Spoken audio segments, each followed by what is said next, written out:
Assalamu alaikum class. Open your science book. The chapter 1 human organ system. Page number is 5 and the topic is parts of brain. As you know that human brain is a complex organ and it's the command center of your whole body. So for easily explanation, the human brain is divided into three main parts: the forebrain, the midbrain and the hindbrain. These are the three main parts of human brain.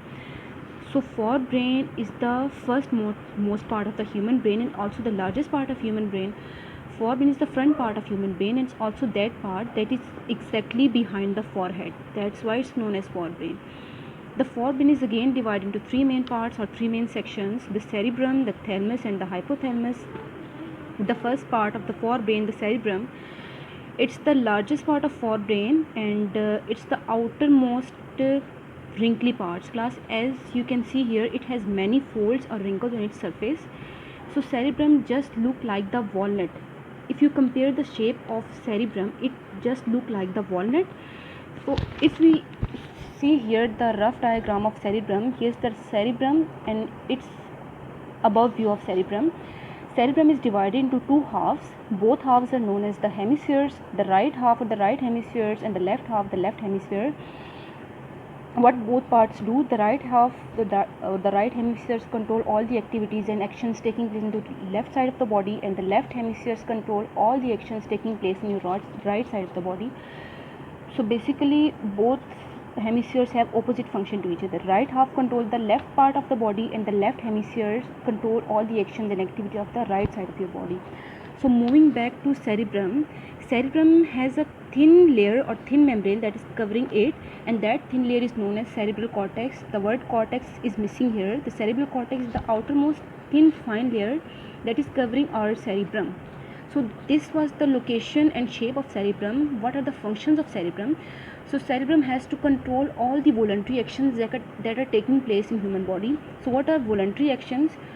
Voluntary actions are, the word voluntary means control. Voluntary actions are those actions or those activities that are under our own control.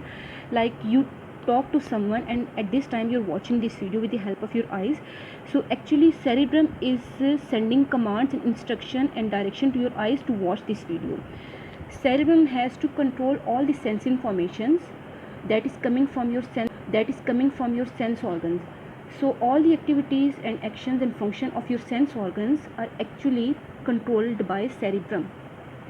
Beside these activities, cerebrum has to control your thoughts, your emotions, your intellectuals, and it also has to concern with your memory and learning power. You memorize your lesson and you also learn different skills with the help of your cerebrum. So moving to the second part of the forebrain, that is thalamus. Thalamus is the innermost part of the forebrain. What thalamus has to do? Thalamus just receives the information that coming from the body and simple transfer it into the cerebral cortex. What was cerebral cortex? It was the thin membrane that is covering our cerebrum. The thalamus has to perform the sensory and motor integration. Now, what is sensory and motor integration? Sensory word means related to sense organs, and word motor here means related to human body movement. Motor means here movement. So it has to unite and coordinate the sensory and motor information to each other. The last part of forebrain is the hypothalamus. The word hypo means here is the lower. So hypothalamus is that part that is just below the thalamus. At the base of thalamus means at the end of thalamus. So hypothalamus has to control the body's temperature, to maintain body's temperature, your thirst, your hunger, your feelings of pain, your feeling of pleasure, and also your sleep and wakefulness cycle. So these are the main functions that are under control of the hypothalamus. Talking about the second part of human brain, that is midbrain.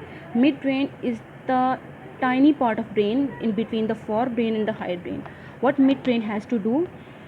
It has to receive information from the sensory organs and simply transfer it into the respective portion of the cerebrum. It has to receive all the information coming from your sense organs and then send those information to cerebrum for further activities. Moving towards the last part of the brain, the hindbrain. The word hind means here the rear part or the back part. So hindbrain is the posterior most part of the brain. The hindbrain is again divided into three parts: the pons, cerebellum and medulla oblongata. Class, one more thing, you don't have to confuse with the cerebellum and cerebrum. These both are separate terms. Likewise, the thalamus and hypothalamus, all are the separate terms along with the different functions. So you don't have to confuse with all these terms. Cerebellum is the part of hindbrain. Is the second hindbrain is again divided into three parts: the pons, cerebellum, and medulla oblongata. Class, one more thing, you don't have to confuse with the cerebellum and cerebrum. These both are separate terms. Likewise, the thalamus and hypothalamus, all are the separate terms along with the different functions. So you don't have to confuse with all these terms. Cerebellum is the part of hindbrain. Is the second largest part of the brain and also the second largest part of hindbrain. The main function of cerebellum has to control our body movement, our body balance, and to maintain body posture. It has to control and regulate the muscle coordination, those muscles that are involved in our locomotion. So basically its main part is involved in locomotion of body and the movement of body and to maintain the balance of the body. Beside these functions, cerebellum also has the ability to control our speaking abilities and its language ability. Second part of the hindbrain is the pons. Pons is the second part of the hindbrain. Its location is just beneath or below the midbrain and sideways to the cerebellum. As you can see in the diagram, the pons location along with cerebellum. What pons has to do? It has to do the involuntary action. Now the involuntary actions are the exactly opposite to the voluntary actions. Involuntary actions are those actions and activities that are not under own control. Pons has to maintain the process of breathing, the process of hearing somehow, and also it has to maintain the equilibrium or maintain the balance along with the cerebellum.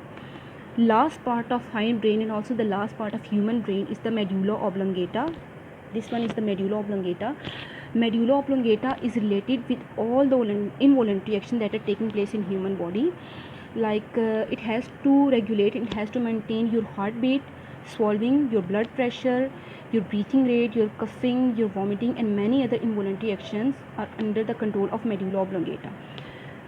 Both medulla oblongata here, both pons and medulla oblongata, both are collectively known as brainstem. Why are they known as brainstem? Because this is the part that connects whole brain with the spinal cord. As you can see in this diagram, at this part there is brainstem, and what brainstem has to do, it connects the brain with whole of the spinal cord.